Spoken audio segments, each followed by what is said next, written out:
Indigenous businesses contribute more than $16 billion to the Australian economy and employ more than 100,000 people. The figures are the latest from the University of Melbourne's Indigenous Business Snapshot. For more, I'm joined by researcher Dr. Michelle Evans. Good morning. Good to have you along. Great to be here with you, Dan. Thanks for being interested. Tell me, what did you find? Look, we were able to kind of bring together a larger sample this year. So we've got nearly 13,500 Indigenous businesses and corporations in this particular report. And we're able to show, all the cash that is flowing through these businesses in terms of revenue is quite a big number. $16.1 billion is a great contribution, and that includes a $4.2 billion wage bill across all Indigenous businesses and corporations. I think this is really important for us to be talking about these great outcomes that Indigenous people are contributing in great numbers to the Australian economy. And I suspect, Dr. Evans, that number will surprise a lot of people of just getting a sense of how big the Indigenous business sector is. Can you give us a bit of a sense of the range of types of businesses within that cohort? I imagine it is extraordinarily broad. Exactly. And I think, when we think about the types of businesses, the Indigenous business sector or the ecosystem, whatever kind of word we wish to use, is really diverse. Indigenous businesses are in every different industry. They're in every different kind of region and remote setting and in urban Australia. So it's incredibly diverse. I mean, majorly with our registered businesses, we do have a difference now we've been able to construct in this report, Dan, and it's like there are Indigenous businesses that are registered on Indigenous business registries, and really a lot of that is about becoming visible for whether it's procurement opportunities or different business support opportunities, which is fantastic. And those businesses are doing incredibly well. And then we've got our ORIC corporations, our Indigenous corporations. There's nearly 1,000 of those in our sample. And then we've been able to kind of bring in this self-identified Indigenous business sample. And previously, when we were just looking at registered businesses, we weren't able to see, for instance, say, the agricultural sector in our Indigenous business sector.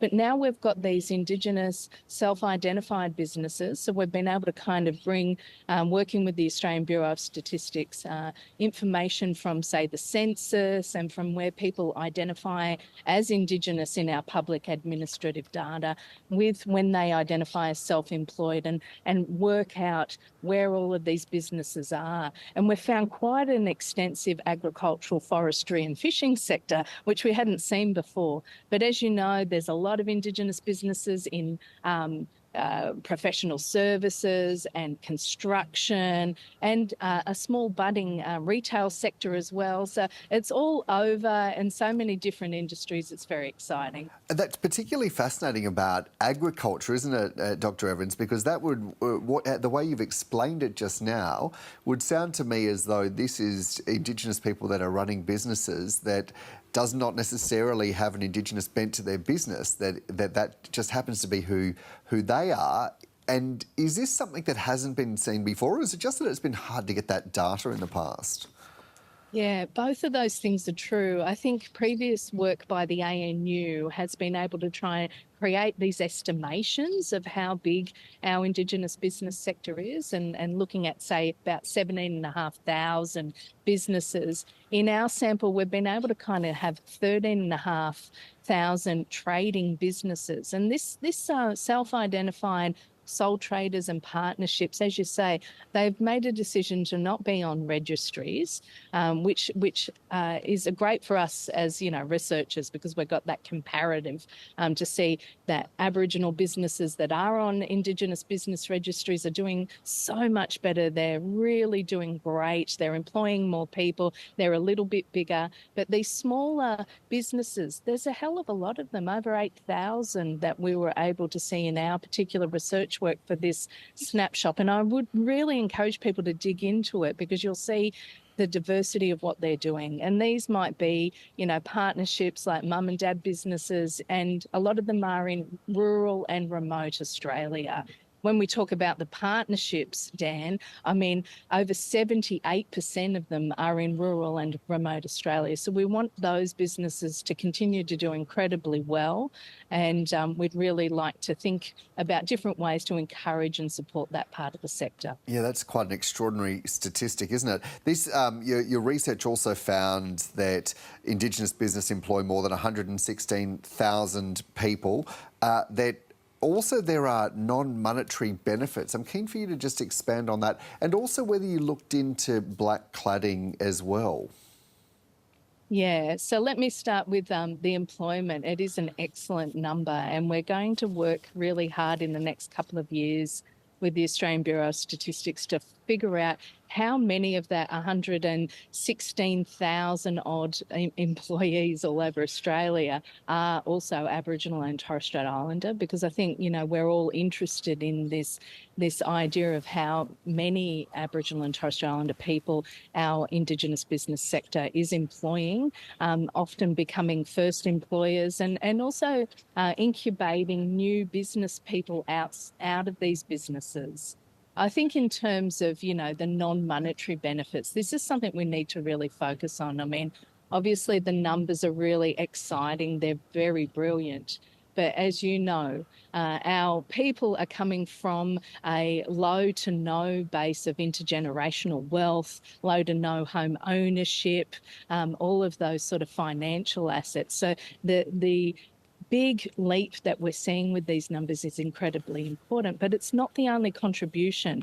Indigenous cultural values and frameworks that frame our Indigenous businesses, the mentorship that's happening inside of them. In fact, I think also, as I've been able to research and teach into this area for over a decade, what I'm seeing is Indigenous business innovations in their business models about ways of working together and organising that are much more collectivist. You won't notice that from the front door if you're in the market looking to buy Indigenous products or services, but behind the back door of Indigenous businesses, it's really something quite exciting going on.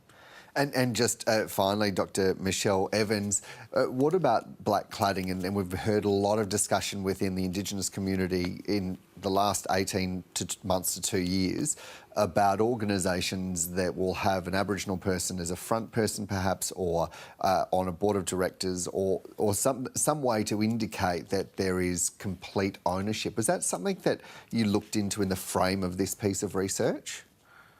Not this year, but I do think it is one of the really important, and it's clearly for community an incredibly important focused area for all of us to be thinking. And the National Indigenous Australians Agency and the Minister for Indigenous Australians is currently looking into a reform discussion around Indigenous preferential procurement, where blackcladding is a big topic for discussion, because it's such a spectrum of concern.